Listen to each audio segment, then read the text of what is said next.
Today we're going to talk about 4 charitable strategies to look at when you're in or near retirement. Those 4 strategies are a donor advised fund, a qualified charitable distribution, a charitable remainder trust, and if you're here in Ohio, there's something called the Ohio Christian Education Network Scholarship Granting Organization that I want you to be aware of. If you're not in Ohio, you may be able to find this type of tax credit in your state based on the same type of values or maybe differently.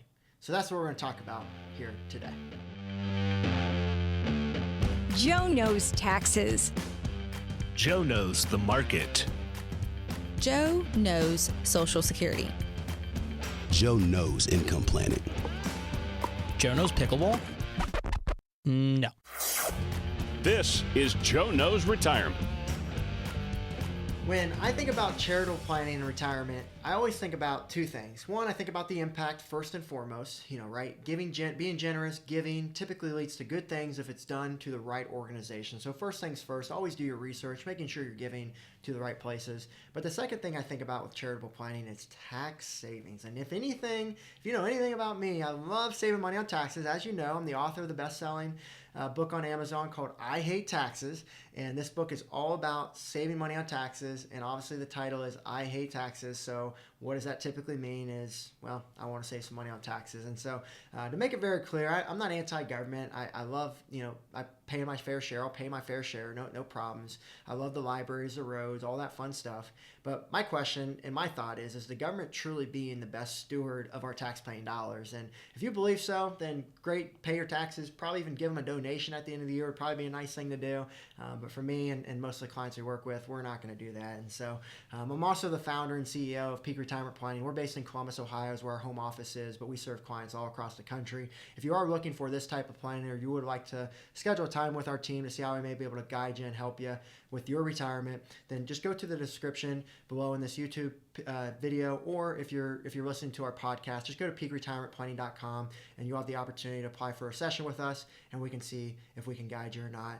We do not work with everyone. I want to make that very clear, but anyone who schedules a time will be sure to at least give you some guidance to make sure you're in a better place than when we found you there. So that's the case there. So let's talk about these 4 strategies to save some money on taxes. And so the first one is what we call a donor advised fund, and this is something that I do personally.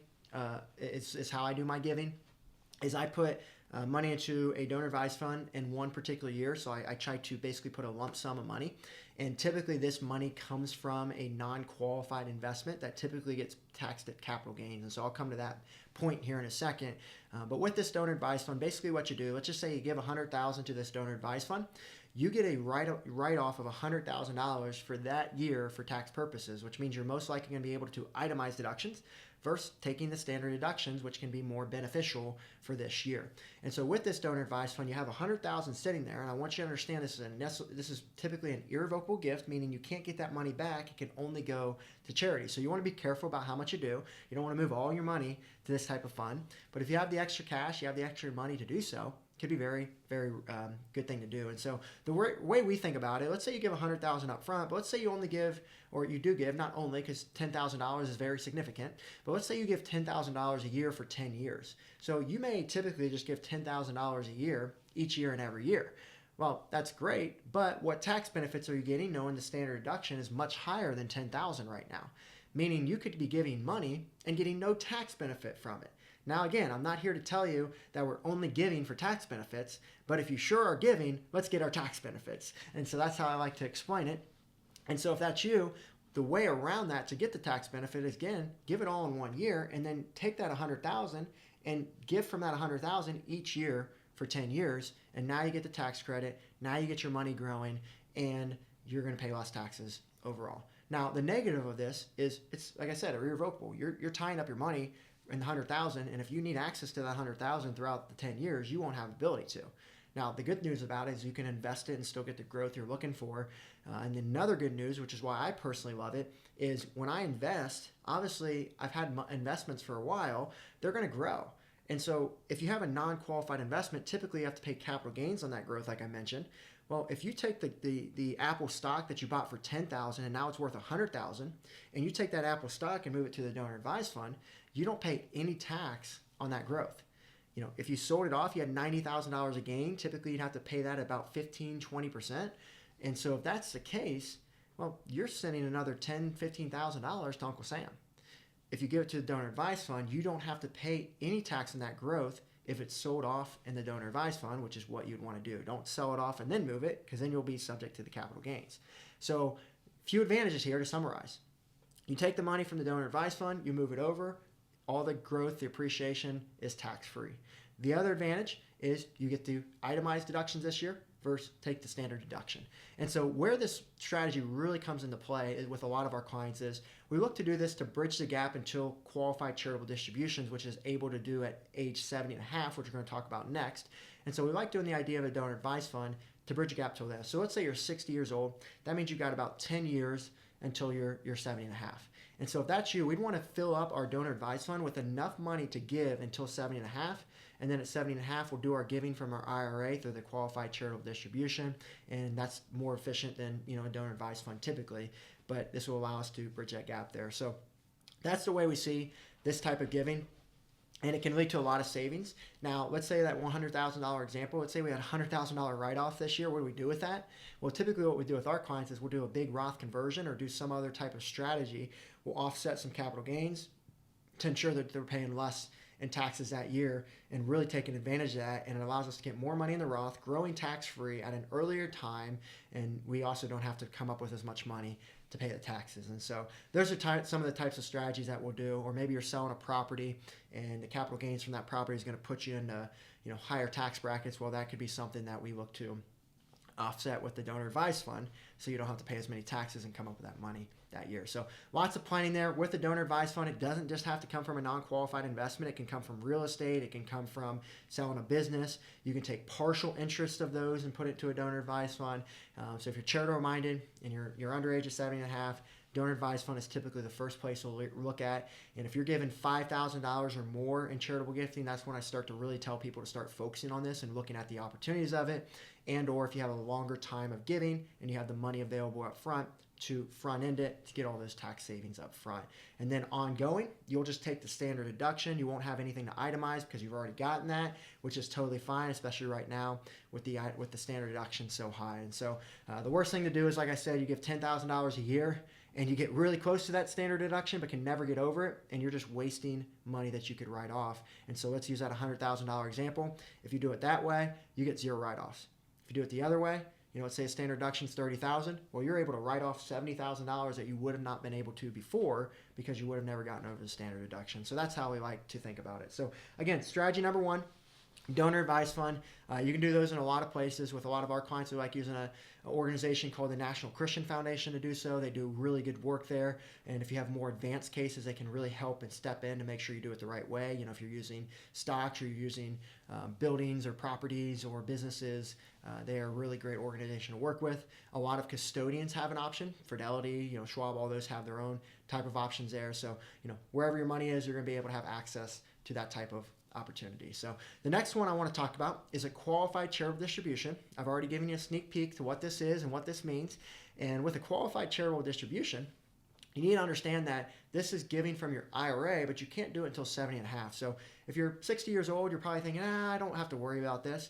Well, I'd actually tell you to start worrying about it, because you can start setting your tax plan moving forward knowing that this is the case. And so, if you've heard me talk before, I love Roth conversion, I love Roth IRAs, but there's actually times when I don't think that most people need all their money in Roth. They might not even need half their money in Roth. It's all about where they sit, what their goals are, and how that goes. And so, for example, someone close to me, one of our clients, they have all their money in tax deferred. And they hear me talk about Roth all the time, and they tell me, Joe, I don't need a Roth. And I say, I agree. And the reason why is because their only goal is to give all their money to charity. Every single RMD, they give it all to charity. And when they pass away, they're beneficiaries of charities. Why would we move it to a Roth, pay taxes, and then give it to a charity tax-free when if you already give an IRA to a charity, it's tax-free?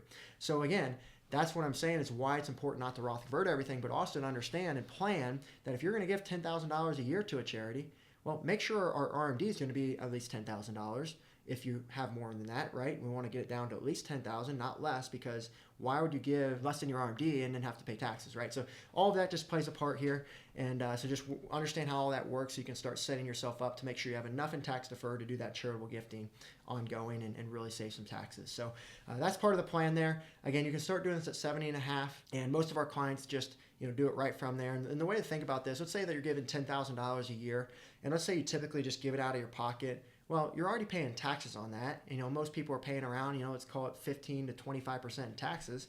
We'll just use 20% for easy numbers. You're seeing $2,000 go to Uncle Sam, and you're technically only giving $8,000. Well, with an IRA, if you give the $10,000, that is going straight to the charity. They get all that money. You're not paying any taxes on that. Versus if you were to withdraw it, again, you're paying that tax, and then if you give it, you're not going to be able to give as much. And so that's the power of a qualified charitable distribution. And again, if you're over the age of 70.5 and you're giving money, that's typically where we'd want to see it done from. So if you're not currently doing that, that's you. Make sure you look at it. If you're getting close, make sure you're planning for it. The next strategy that we want to discuss is what we call a charitable remainder trust. And this one is very creative. Whenever we talk trust, there's always a lot of tax savings or protection typically in place. And there's a lot of different types of trust. So if you're going to do this type of trust, make sure you work with a professional. I always joke, this is not a do-it-yourself project. You want to work with someone who's done this many times before and also understands the mechanics of how to make it work. So with a charitable remainder trust, typically we see this used with people who have highly appreciated assets. Kind of like the donor advised fund we talked about earlier. If you're selling a business, if you're selling a property, you're selling a highly appreciated stock that you've had forever, charitable remainder trust can start to really make sense. And it can make sense for a lot of people. Typically, we want to see upwards of $500,000 or more in that asset, but it can make sense for less. It just depends on your situation. But the more you have, the more that this can become fruitful for you. And so the way a charitable remainder trust works is basically you take your property, and it doesn't have to be the full amount. It could be partial like the donor advised fund, but you take that property and you move it into this type of trust. Now that's in this type of trust and you sell in that type of trust, you get a huge tax deduction today, which offsets your income ongoing. And the trade-off is that, well, you got to give it to a charity when you pass away. That's the benefit of getting that present value deduction there for taxes. The great thing about this is, though, that you are not giving up ownership of your money forever. You're able to get an income stream for the rest of your life that you can live on. And then when you pass away, the money will go to the charity. So if your goal is, hey, I'm going to give it to the charity anyways when I pass away, this could be a great way to do it because you get the income stream, but you don't have to worry, and you get the tax benefits now of giving it to the charity. And so we see a lot of people in those types of situations would look to this. And so that would be the case. Now, if your goal is to leave all the money to the kids and you don't give to any charities, well, again, this may not be the best strategy. But with the tax savings up front, you could actually end up with more money or close to it by this strategy, even if there is money left to the charity, because if you live till 90, there may not be much money left to the charity anyways at that point if you keep spending it down each year, every year. And so just something you got to think about it too, that I've seen people do this who are not even charitable minded, but they still get the benefits from it. So really unique strategy. There's more advanced strategies like that if you've got a highly appreciated asset. So if that's you, I'd highly encourage you to either schedule time with our team or someone who really specializes in that type of planning, that more type of advanced planning. Because you don't want to make a mistake when you're selling assets worth millions of dollars, because there's hundreds of thousands, millions of dollars of tax savings if you do it the right way. And so that's a strategy there. And then the last one I want you to know of, and this is specifically to people in Ohio, but your state may have this type of benefit too in a different way. So just some research that you could do on it. Here in Ohio, the way it works is Ohio Christian Education Network Scholarship Granting Organization. And we have a little handout here that we give to clients to just show them how it works. But basically how this works is you can get a $750 credit against your state taxes here in Ohio by giving to this organization. And by giving to this organization, it basically goes to a Christian school, and you can choose which Christian school it goes to. And it helps support students at that school. And it can help them support them in a way of financial need. So those in need, it can give them money to use towards tuition, for example, or it can go towards merit. So people who have high character, they get a reward for that. They're doing the right things, and they could be rewarded some of this money as well. And you actually have the opportunity to pick someone to go to. So if you know a student there, you can put their name down. It's not guaranteed to go to them, but they could have a chance to if they qualify in those areas. And so we recommend a lot of clients to do that who have the same values and morals that we have there and see the value in that type of planning. And it's a great way to use your tax money in a beneficial way, in my opinion. So I've got Christian values myself, and I think that is extremely important. And again, I don't think that the government's doing the best thing with our tax-paying dollars, but if I can choose for my tax-paying dollars to go to a Christian organization, I'm going to do that. And so this is something that you can do each and every year. If you're married, you can do $750 each. You just want to make sure that your state taxes are going to be at least $750 or $1,500 to get that credit. Because if you don't, you won't get the full. You'll get the credit, but it won't be the full amount. Is how that works. And so you give it, and then you get it back at the end of the year. So it's basically like giving for free, and it's a really unique opportunity. I know here in Ohio, there's different ways to do that. There's different scholarship grading organizations that it doesn't have to just go to a Christian school. It can go to different types of organizations. And so you can look into that as well. And or if you're in another country, just look up not another country, another state. You can look up scholarship grading organizations in your area to see what benefits you there. So those are just 4 just simple strategies that we do with a lot of our clients. Again, if you're looking for more advanced, or you've got a more complex situation, you'd be best off reaching out to us. Or if you're looking help for these types of strategies, this is what we specialize in. More than happy to give you guidance there. Just schedule with us by peakretirementplanning.com. You can apply to talk with one of our advisors, and we'll see how we can guide you there. So with that being said, enjoy the rest of your day and get given and enjoy and see the value of what you've worked hard for and the benefit and impact it can make in others' lives. And so with that being said, we'll see you on the next episode. Since we do not know your specific situation, none of this information can serve as tax, legal, insurance, or financial advice and may be outdated or inaccurate. The information comes from sources believed to be reliable but cannot be guaranteed. This content is prepared for educational purposes only. If you need advice, please contact a qualified CPA, attorney, insurance agent, financial advisor, or the appropriate professional for the subject you would like help with. Peak Retirement Planning, Inc. is an Ohio-based registered investment advisor and able to offer advisory services in Ohio and in other states where registered or exempt from registration.